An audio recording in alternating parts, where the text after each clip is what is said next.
driven and interested in plant medicine since I was a young kid. My family had a community garden. And so all of those things kind of came to a culmination after I left a farm management position and started my own business, Rogue Farms Urban Hydroponics, which was a hydroponic specialty green, microgreen, and lettuce business. And in 2017, I began the process of layering on industrial hemp just as a value add crop.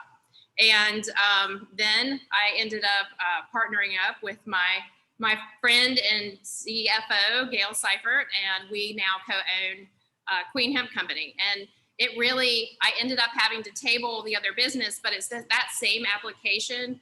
It's the industrial agricultural application, hydroponically grown. I've just always been fascinated by the plant too. So it's something I've been growing for almost 30 years now.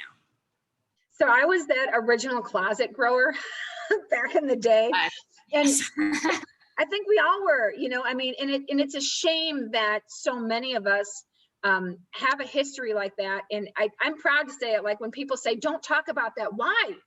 That's what gives me validity. That's what gives me efficacy. I've been growing this. My mom grew it. Like I learned from her how to cultivate and grow the plant. So this is a heritage. And I think we need to start taking ownership of that. And it's not taboo anymore. There's CBD stores on every corner in every state. But I think talking about how that journey went from completely taboo closet growing, but that knowledge was still being transferred to today is absolutely incredible. Yeah, so the agricultural application. I also think it's quite interesting that just the journey of becoming a grower and the acceptance now it's really still a very difficult and challenging industry because the banking side of it, the financial side of it has not caught up yet. No, even it's federally legal, so it's interesting times when, it's widely accepted popularly, but then from an industry, it's still not as well supported as it needs to be. Not unless you have enough money. That's what it seems. And that's what I'm kind of afraid of, is that the industry is going to move into this realm of money talks instead of quality. Yeah. And that's a concern, because I've already seen things change. I mean, I know when we went from being a supplier to doctors to a physical space to handle retail clients like we are now, my daughter was so offended. She's like, Mom, you're opening a weed store?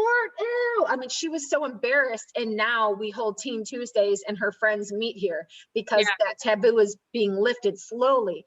But talk to me a little bit more about, because I know that you're sitting in your grow room right now, and I love seeing all the girls behind you. I can't wait to have some of them in my store. Talk to me about why you prefer growing hydroponically indoors versus outdoors, because I know that's a lot of question people ask. Yes, and that I'm a very experienced grower in all of those applications, including greenhouse. And I will just say, indoor is definitely not the cheapest way to grow, and it's certainly not the easiest way to grow. But in terms of quality, it's the absolute hands down best way to grow. The protections that having a controlled environment offer, like for instance, we don't have runoff from say a neighboring farm. We don't have drift from someone else spraying around our building. We don't, because we're all enclosed, we don't get the air pollution. And hemp is such a good bioremediator. It pulls out toxins out of the ground. It actually was planted around Chernobyl to remediate that disaster. And so when you're looking at outdoor growers that are using old tobacco farms that have years and years of Roundup use and other glyphosates and things like that, that's scary because hemp pulls those toxins up and it goes systemic. I mean, and even though we have, we control all the environment. So we do use LEDs. So there's an expense to it. It's very expensive, but it also really allows for that perfection of the product. So not only are we looking for that genotypic or internal description and how it expresses itself with its different cannabinoid profile, we're also looking for a phenotype too. So when you have a controlled environment and you're giving that plant exactly what it needs, you're maximizing that plant's potential for its phenotype, as in what it looks like, and then also for its genotype, because obviously we're a wellness company as well, and we're looking for specific cannabinoid profiles that support the different needs of what each of those things do. I think that's really important for people to understand. I've explained it a couple times, teaching people that think of, marijuana plants, whether it's a hemp plant or a cannabis plant, they're both in the same family or genus. They act like a giant wicking system. So if you've ever burnt a candle or an oil where you put the wick in and it pulls the oil up and just lights the top, that's how this plant reacts to the earth. So yeah, just because the plant's good, you have no idea what it's absorbing from that soil, like you said, from the air and water. So in comparison, I know you've talked to me and your team has talked to me about when you burn a product that's grown outside and has runoff and so forth, and you burn a product that's indoors. Do you want to share a little bit of that with people listening? Well, it is very interesting. So there is, you can tell the way it's grown by the kind of smoke that it has. You want a clean white smoke and not a brown, black smoke. I mean, it really does, the indoor plant typically has a better terpene profile as well, because all of those trichomes that come out at the very end that contain all the different oils and terpenes are intact. So we don't have the bug damage and just the environmental effects that an outdoor grower would have. Also, our drying process is typically different than an outdoor grower because we dry in the grow room. So that's another layer of a control that we put in place to provide a superior product. What do you mean you dry in the grow room? What does that entail? So when we harvest, we just hang it in the flower room where it was grown. And we have controlled environment in there. So it's very protected.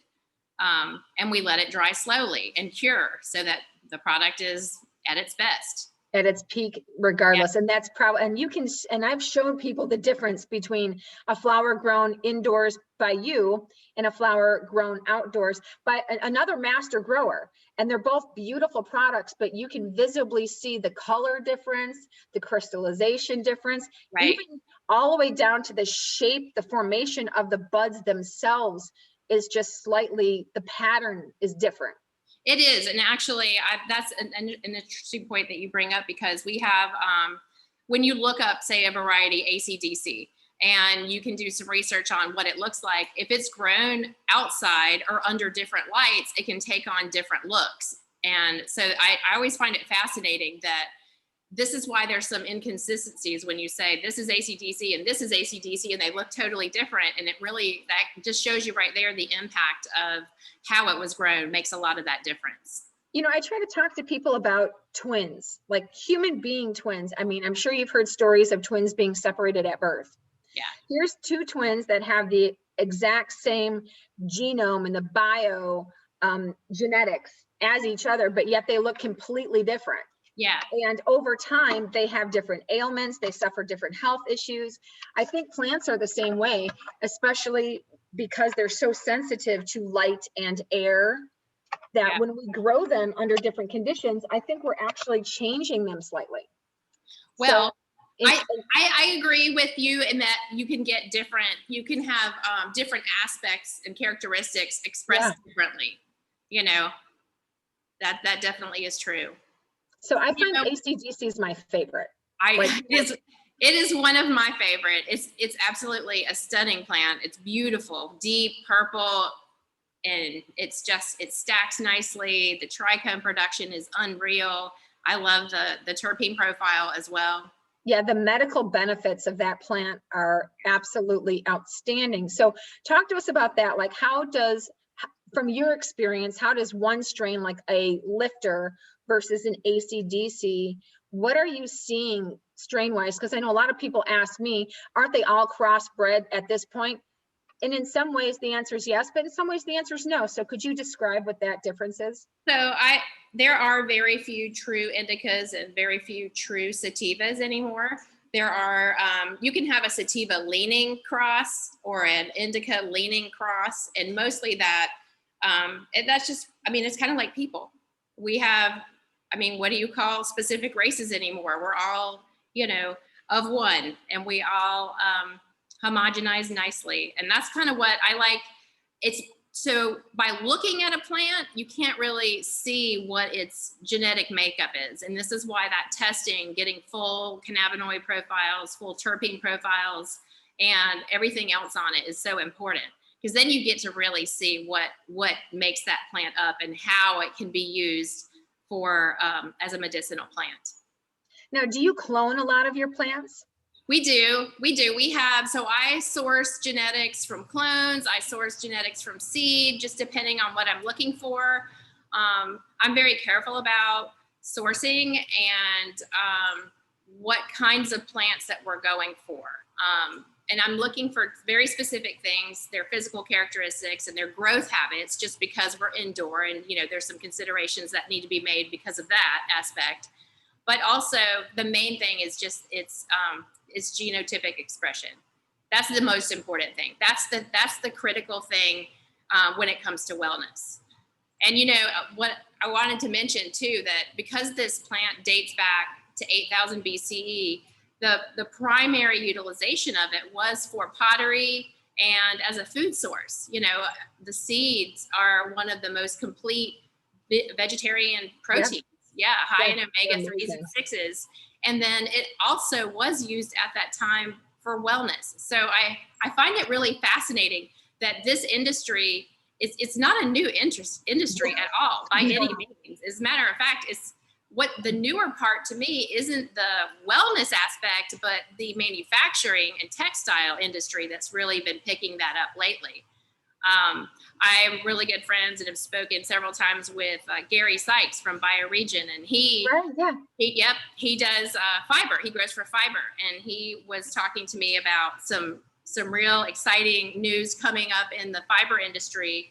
Hempcrete. I love hempcrete. Have you seen a hempcrete building yet? Yes. They're so cool. And if you go inside, it's the air quality is totally different because the dust doesn't come through. They're much more sealed, and I've noticed that they're more temperature controlled. So I see a massive future in this plant, and it's exciting to see it grow, but well, the possibilities are endless, you know. Hemp flooring, I think, and it's such a renewable product too, that can be grown. The number of hemp plants you can plant in the same space as an acre of trees, it is just so much more, and it grows so much faster. It's a great renewable energy source for sure. It's very similar to bamboo in its speed of growth, strength of growth, and then how it leaches from the soils for sure. Yeah. So where do you see this industry going as far as medicinal? And another question I had for you was, I know that you guys do a lot of extraction as well. So we carry a lot of your products. You do skincare, which is fantastic. You do tinctures. And then of course you have flour. When you process and you create the tinctures, what are you doing with the remaining byproduct? Are you reusing that? How are you using? I mean, I know you well enough to know you're not just throwing that away. You're doing something with it to renew it. So our biomass, well, we use every bit of the crude toward our product. So we do have a botanicals line, a skincare line, and it's a really good product for damage repair. We also have a full pet line. We have an edibles line. We have gummies. We also do chocolates that are vegan, 14-point allergen free. We do a lot of different products. The only end product that we have comes from when we hand trim our flour. So we do have some biomass left over from that. And we actually are getting ready to come out with 4 new products. I believe we just released on our newsletter at queenhempcompany.com. So look out for sativa spice, which will be a spice blend. And we also have a sativa rub, which is a mixture for putting on grilling or as a finishing salt. And we have a couple different teas that are also targeted toward specific immuno response, immuno recovery, and promoting sleep. So we make use of everything.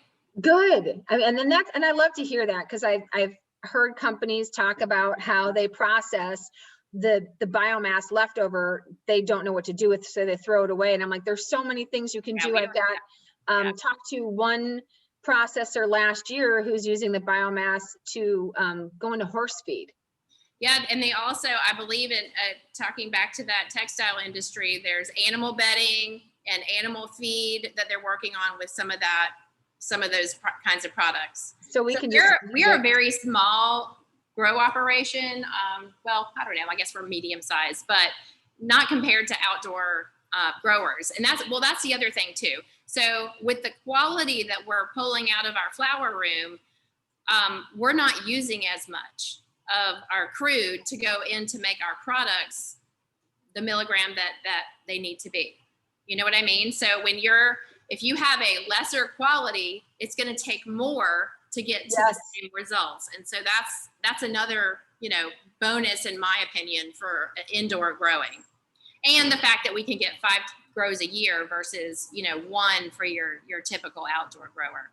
Now greenhouse can grow a few more times a year, but it depends on their setup. Do you see yourself expanding your operations? Yeah, we have looked into that. We want to be a little bit cautious though and see what's going to happen federally in the coming year. We're excited for some new developments and I'm really hoping it'll move in that direction. The flower market's really interesting right now. I'm also waiting, you've heard of D8. I'm also waiting to see what that impact is and how that's going to play into the market as a whole. To me, the interest in D8 really means that, that's a consumer-driven interest. And to me, it speaks toward people wanting legalization. D8 reminds me of how we got around alcohol prohibition. That's very similar. That's all it is. And it's very interesting to see, but I'm anxious as well. And as we go through that, because you and I both know legalization is on the forefront. That is going to happen across the board. It has to economically, it has to medically, it has to spiritually. There's no other direct. You cannot contain this vehicle. It's impossible at this point. So when that happens, how are you going to separate your CBD high plants from your THC high plants? So we will have different lines, and we will be offering different. It'll basically be like a separate business. I'm still interested in hemp as an industry, so I'm looking forward to hopefully being able to do both. We'll just see how it rolls out. I know that they are still trying to figure out some of the structure around that, the taxation, even getting a license. So some states have had a lottery system and others have just set up this, pay to play kind of thing, it's hard to say what North Carolina is going to do. I know Virginia is actually in process of going legal, and it's a several year rollout for their process. And I believe they are going to have adult use as well. So there again, I don't know if North Carolina is just going to go straight up medical or if they're going to go full adult use and recreational too. It's just really hard to say. It is hard to say, especially from a state like ours, that there were several counties for just as early as 10 years ago that were dry and didn't allow alcohol. So this state has gone from having dry pockets of no alcohol but heavy tobacco use to more breweries per land mass than any other state in the United States. Right. So it'll be interesting to see, but that also makes us a perfect location to grow from. Yes, it does. And I think we don't need to reinvent the wheel here. Plenty of states have programs in place and have been around long enough that we can actually look at that as a template and see what has worked and what has not worked and try and put those measures in place that will provide North Carolina with a better system than some other states have had to deal with. It is a little bit of concern though, when if these big box come in with, giant grow spaces, and it's like the Walmart of weed, right? Yes. And they're just going to bring down the overall quality. And this is where I just rely on consumer education and consumer interest. It's the same kind of movement that we've seen in the food industry, the going to local markets where you're getting truly locally grown, know your farmer and know where your food comes from, that is the same principle that needs to be in play here with wellness. I think that is so true. And I hear that a lot coming in here because we're brand agnostic. Yeah. So I did that on purpose. I didn't want to be a store that was aligned with one or the other, because even though I believe that cannabis and health can help every biological being, not all formulations are right for every person. You have to find the formula that works for you, the right extraction, the right terpene profile that works for you. And right. Even though you can hold up 2 bottles that are broad spectrum, that doesn't mean what's inside them is equivalent. And that's one of the things I'd like to see in the industry better acknowledged and better documented, so that when people pick up a bottle, we're not just stuck with 3 classifications: broad, isolate, and full, which there's so much crossover between the 3. People don't understand the differences between them. And it would be nice to have a breakdown that actually talks about the terpenes, talks about the flavonoids, so people understand even the minor cannabinoids, what the benefits are of those. I think you're one of the first companies that actually talks about the minor cannabinoids and outlines that data. Yeah, and that's really important, because you can look at some other hemp grown outdoor, and they're just focusing on a CBD, the single molecule for that. And it is really important that you do have a full spectrum with development in all of those other cannabinoids. And that just, it adds to the overall efficacy of the product. I would love to see more regulation around labeling and production. And I think they're working toward that. We're starting to get a little bit of traction and seeing, I believe Virginia is also getting ready to put in some things in place that will require, obviously, packaging, safety packaging, and then also some labeling specifics, and at least access to COAs and cannabinoid reports, and that they should be third party, and that you should have a lot and a batch number for each run. I would like to see that happen. I know now, and it's some of these companies, these bigger companies that have gone public, it's not that they're not putting full spectrum in it, but what I see happening on some labels is that they're putting a tiny bit of full spectrum and then boosting the overall milligrams with an isolate. And that wording, you have to be a really critical consumer. Look at the ingredients, look at how they're listed, look at what they're saying. And then it's on us to do some education as well, because I think that's tricky marketing, And I think it ruins it. And I try to tell people, I'm not in competition with anyone in this industry. I welcome a store, open up right here. I don't care, because we are all on the same team. And if we start fighting amongst each other inside this industry, we're never going to get the industry to where it needs to go. So I'm so grateful that it's women on the forefront, because women don't do that. Women are just like, you know what? I want to see you succeed, because we've all been hiding in closets together. And now we're all coming out at the same time with arms locked, saying we've got you, and we're going to help you grow in this industry. And I think that's going to be a beautiful thing as we go forward. What is your thoughts on how the government has changed the initials CBD? I mean, as you know, we are no longer allowed to print CBD on products. So how do you feel about that? And how do you plan with your company to move forward with this new verbiage change, if you will? Well, it's really hard to say exactly the origin of why that happened. And I think some of it had to do with the banking industry, and some of it also had to do with products being mislabeled. And then there are some people out there that are trying to do nefarious things, trying to call it one thing when really they're just trying to push an illegal something. So I just really believe that if you are upfront and transparent and really make the effort, like we aren't required to put lot and batch, but we do it anyway. Barcode, we have all of our, we do third-party testing as well as have the state come in. We do all kinds of different things to ensure chain of custody of product. If we use a bottling partner and manufacturer, that they have their certifications, their ISO rating, their CGMP, and that like a a track and trace procedure in place so that we and have liability. That's another thing too. I think people really need to understand, as an ingestible, you do have to be careful about where you're sourcing, and make sure that whoever you're working with, if they're working with someone, that they have a good command and understanding of their processes. So, it's another thing I find interesting in this industry is that there's a couple really big key players that actually supply a lot of very well-known companies. I won't say which ones, and you already know. I do.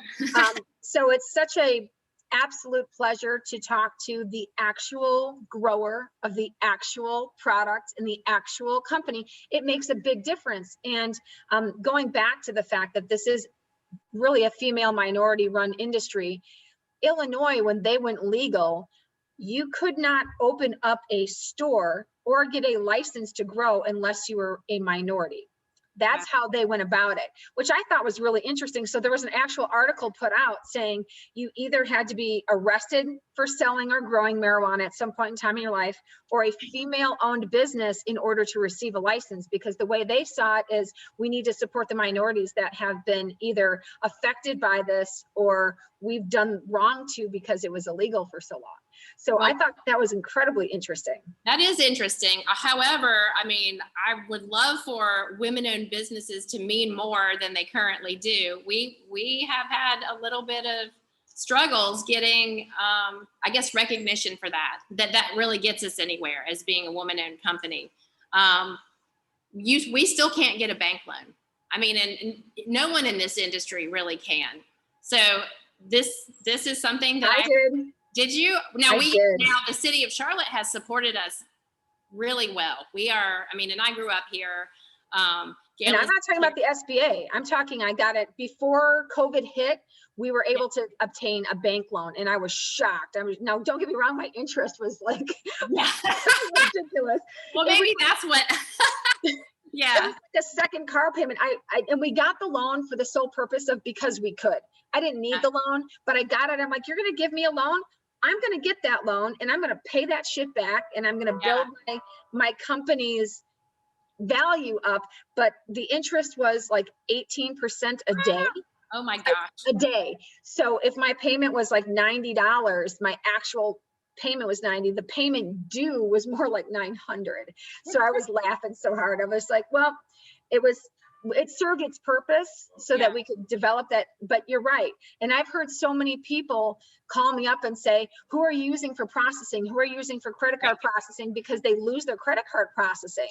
Right. That's another big problem. That is still an issue. And as a matter of fact, I'll just do a shout out. Westtown Bank is a bank that is supporting this whole industry. They do merchant services and processing. They allow for you to have an account there. I mean, it's nice to see that that's finally happening, because that's kind of the last piece, I think, to truly legitimize the industry. And it has been a little bit tricky. We've got the Fair Banking Act that came out. Exactly. And I think that's helped, but credit unions too. So if you guys are listening and you're a business in the industry, credit unions have things. Very good. Local smaller banks. Yeah. BB&T, believe it or not, now Truist does work in the industry. And Square, in case you haven't known this, Square has actually opened up a division specifically dedicated to the hemp and cannabis industries. And they've opened their market there as well. And Stripe is another company that has a completely separate division. So people are starting to realize we're not going anywhere. They are, but I will also slam them a little bit, because they still consider it a high risk business. Yes. And so the interest rates are higher than they should be. We're like porn stars, Nicole. That's how I mean, they literally put us in the same bucket as a gun shop or a porn shop.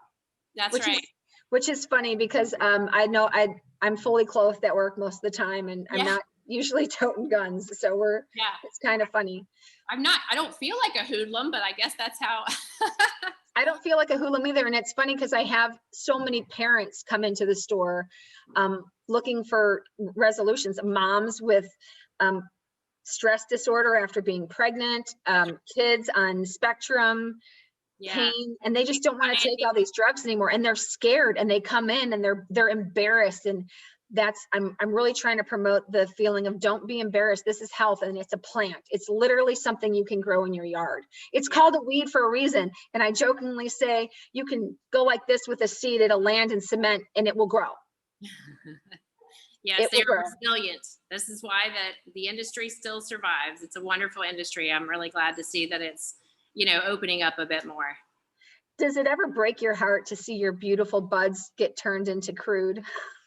Sometimes, yes, it does. But it's also, as you know, full spectrum is just a more solid product. The actual effectiveness of the product is better the more cannabinoids you have in it. So a full spectrum, if you're not, prohibited from doing THC at all, because there are trace amounts, very, very small, but the whole CBD is endogenous. We even have trace amounts of THC and CBD in our system, and we're born with it. So we have natural receptors, CB1 for the brain and CB2 for the body. It's just something that we were born, we were driven and wired that way to receive. We're born to eat plants. That's just the fact. So for those of watching that don't understand the growth cycle, because I got a comment here about the growth cycle. Yeah. Can you describe what that looks like from seed to production? How long does that take? And what are the different stages of the plants for those that don't understand it? So typically, if we start from seed, most of our plants that we put into flower, we are cloning. So I'll buy seed just to get the genetic stock. And then from there, we just select the strongest one, that has the best cannabinoid profile and that phenotypic and genotypic combination that makes it special. And then from there, we grow them into moms. So this is our mom room right now. These are smaller ones. We just did a full clean out of the room. And so these girls in here will never go into flower.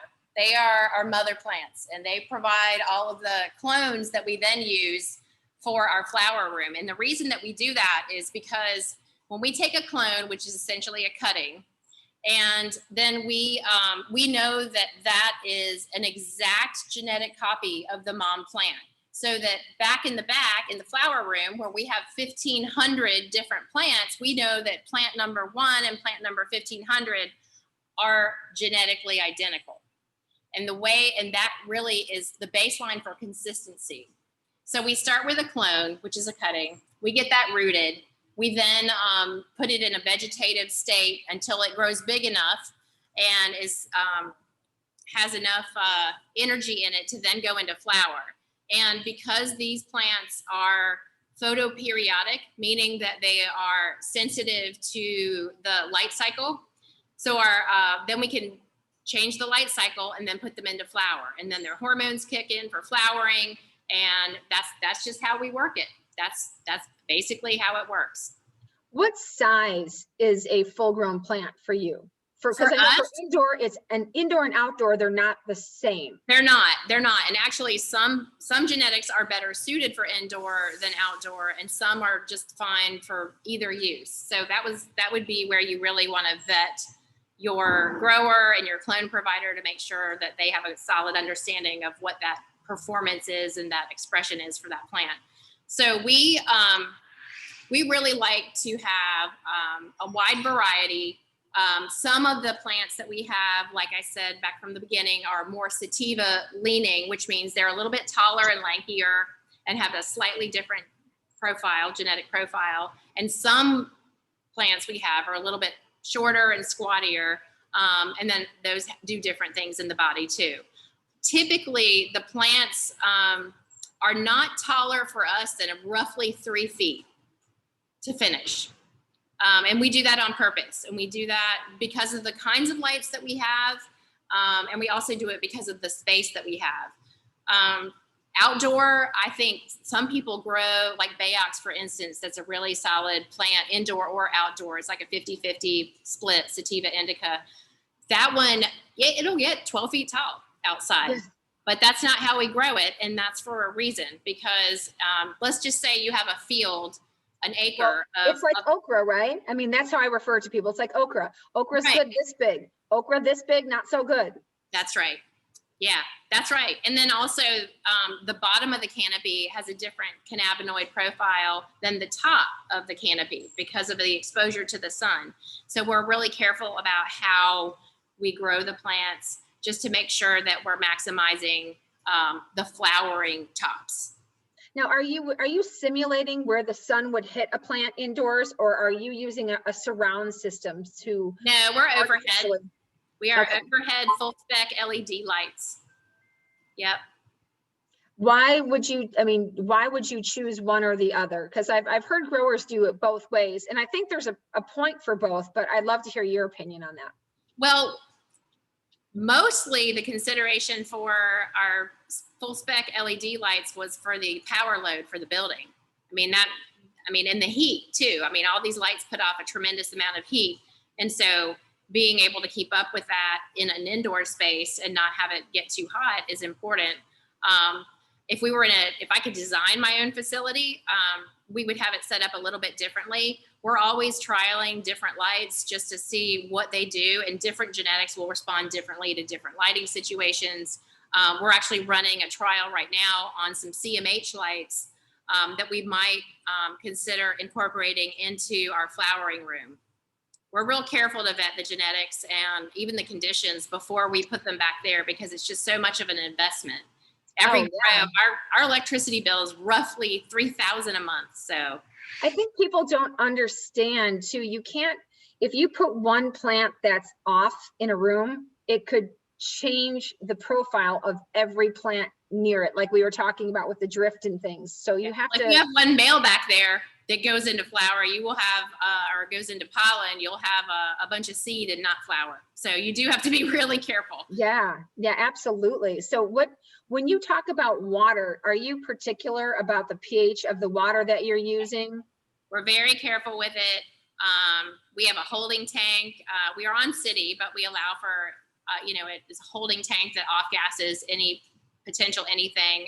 We do get water testing. We're very careful about the nutrients that we use and that they're as naturally sourced as we can get them. We do have to be careful with that. We also are, as much as we use probably more electricity than a lot of outdoor and greenhouse people, we're very careful with water, because water, even rainfall and sprinkling your lawn is a waste. 80% of it goes off to evaporation. We target our irrigation to give those plants exactly what they need. We have almost zero runoff, and we're just really careful with our water supply, and it's a precious resource. And while our electricity is a little over the top, we're very responsible with all of the rest of it. Do you think solar would ever be an option to support you? Not necessarily solar lighting, but to support some of the offset of the electrical costs? So we've actually had a solar assessment done for this facility, and it would only, even utilizing the entire roof space of where we are currently, and we're in a 10,000 square foot facility, would only offset our costs by 30 to 40%.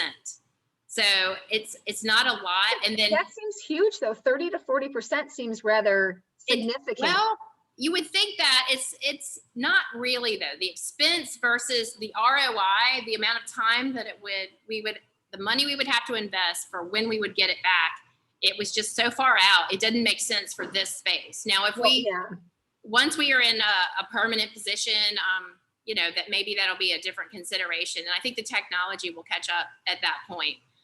There was also, you can lease solar panels, but then if you move buildings, and then you have to move the panels too, it's extremely expensive. So it was just cost prohibitive overall for us when we had it done, but we certainly will revisit that. I mean, I'm all about trying to continue to put effort toward, conservation and being responsible with, our growing systems. Did you have a issue finding a landlord that would allow you to grow in the building? There was some back and forth, let's just say. I definitely, it helped that I had another business that was well established, growing lettuces and Asian greens and microgreens They were given comfort by that. We've had other people flat out refuse us because, you know, they've had a bad experience. We had, we looked at a building recently where the landlord refused to allow us to rent because he had a very bad experience with some growers out of California that trashed their building. I mean, again, this is, you know, it's in every industry and there are people that do the right thing, and then there are people that don't. And so it unfortunately, you know, created a stigma for us in that particular.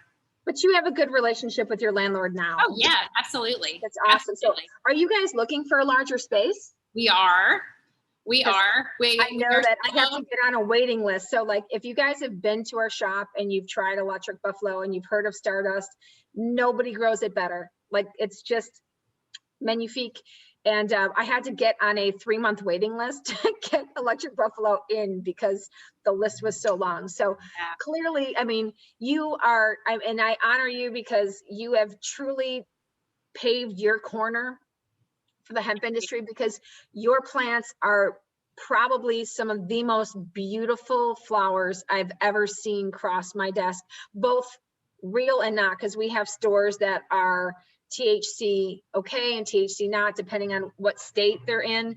Right. And I've held your product up to a THC marijuana plant. It's incredible. I mean, the beauty of them is just they're outstanding, Nicole. Like, thank you. Kudos.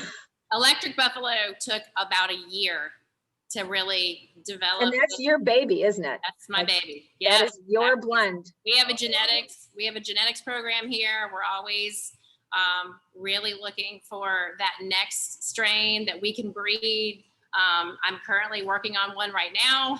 It just takes time. I mean, imagine having 100 kids and you have to figure out each one, they're slightly different, right? They bring different things to the table, their looks, their genetics. And so it takes a long time to find that stunning phenotype and genotype, because it has to be both. It can't just look pretty. Yeah, it's got to be functional too. That's so right. Where did you cross the line from being a farmer to a geneticist? Well, I took genetics in college. I've always been fascinated with that. Even in outdoor growing, I've done all kinds of just independent experiments. I taught earth science. I mean, we did all kinds of different experiments on different crosses. I'm still an avid grower. Every year I say, I'm not going to do it. I'm going to scale down my garden. I just don't have time at home, but I can't help myself. It's an obsession. It's a beautiful obsession. You do a fantastic job. So I want to just say thank you so much for your time today. I know how busy you are. I'm looking forward to coming and visiting your space. So yeah. I look forward to that. But thank you for this. Is there anything else you'd like to share with us about you and your industry and how you feel growing is going to take place or take shape in 2021 for you? I'm excited for 2021. I think federally, there's some really exciting things going on, and hopefully there will be a federal legalization. And I think that will open up for states to then address their own interests. And hopefully it will be an easy transition and a quick transition. So yeah, I'm excited about it. I'm looking forward to it. We are ready to go. I cannot wait to, and I hope we are fortunate enough to get a license for growing. I'm ready. And unfortunately our state, North Carolina, does not have pre-licensing, which is a shame, but that's one of the reasons why we moved to a larger space, so that we are ready to accommodate the separation between medical and recreational, should that happen. So it's awesome. So for those of you, Nicole does a lot of great videos. If you love this one and want to watch more of her videos, you can go out to Queen Hemp Company. She's got an Instagram page. She's got some great stuff. So please go out there. Nicole, I'm going to go ahead, if it's okay with you, and just share a couple links. So if they want to follow your videos. Yeah, we're on YouTube. Yep, we're on YouTube, our Hydro Masterclass series on indoor hydroponic techniques for growing. Awesome, awesome. Thank you so much for your time today. Again, Nicole Burnett with Queen Hemp Company. Have a great day. Thanks for tuning in, guys. Adios. Bye. Adios.